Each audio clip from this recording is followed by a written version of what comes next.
एक सुनसान रास्ता, चारों तरफ घना जंगल, पेड़ों के बीच से आती हल्की हवा और धीरे धीरे ढलती हुई शाम। उस रास्ते पर दो दोस्त चल रहे थे, रहीम और करीम। दोनों बचपन के दोस्त थे, एक साथ खेले, एक साथ बड़े हुए। लेकिन किस्मत ने उन्हें ज्यादा कुछ नहीं दिया। दोनों बहुत गरीब थे। कभी कभी तो उन्हें एक वक्त का खाना भी नसीब नहीं होता था। रहीम ने चलते चलते कहा, दोस्त, क्या हमारी जिंदगी हमेशा ऐसी ही रहेगी? करीम ने गहरी सांस ली और बोला, शायद नहीं। दोनों धीरे धीरे चलते रहे। उनकी आंखों में उम्मीद थी, लेकिन दिल में दर्द भी था।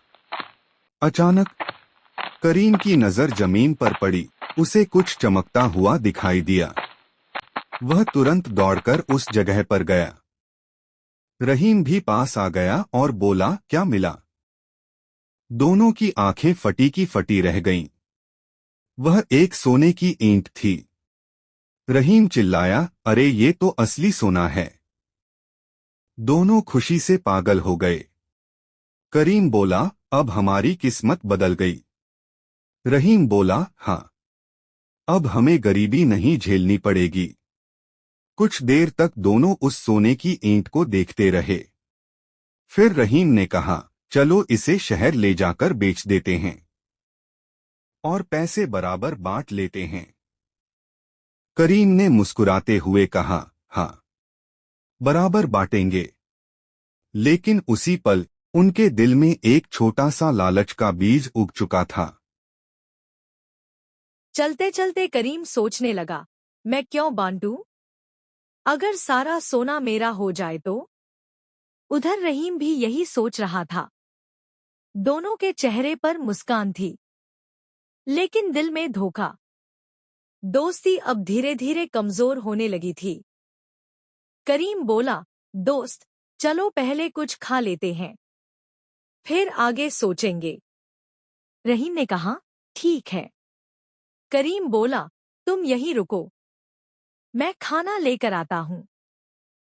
रहीम वहीं बैठ गया और करीम खाना लेने चला गया। रास्ते में चलते चलते करीम के मन में एक खतरनाक विचार आया। उसने सोचा, अगर मैं खाने में जहर मिला दूं तो रहीम इसे खाकर मर जाएगा और फिर सारा सोना मेरा हो जाएगा। उसने तुरंत एक जहरीली चीज खरीदी और खाने में मिला दी। उसके चेहरे पर एक खतरनाक मुस्कान थी। उधर रहीम अकेला बैठा था। वह भी सोच रहा था, जैसे ही करीम आएगा मैं उसे मार दूंगा और सारा सोना मेरा हो जाएगा। दोस्ती अब पूरी तरह खत्म हो चुकी थी। कुछ देर बाद करीम खाना लेकर वापस आया। उसने मुस्कुराते हुए कहा, लो दोस्त, खाना खाओ। लेकिन रहीम अब दोस्त नहीं, दुश्मन बन चुका था। जैसे ही करीम पास आया, रहीम ने अचानक उसे जोर से धक्का दिया। करीम जमीन पर गिर पड़ा। रहीम ने पास पड़ी लकड़ी उठाई और पूरी ताकत से उस पर वार किया। करीम चिल्लाया, लेकिन कुछ ही पलों में उसकी आवाज बंद हो गई। वह मर चुका था। रहीम हांफते हुए बोला, अब सारा सोना मेरा है। उसकी आंखों में लालच साफ दिखाई दे रहा था।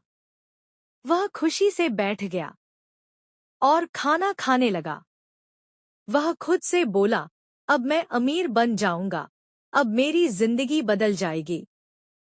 लेकिन उसे ये नहीं पता था कि मौत उसके बहुत करीब है।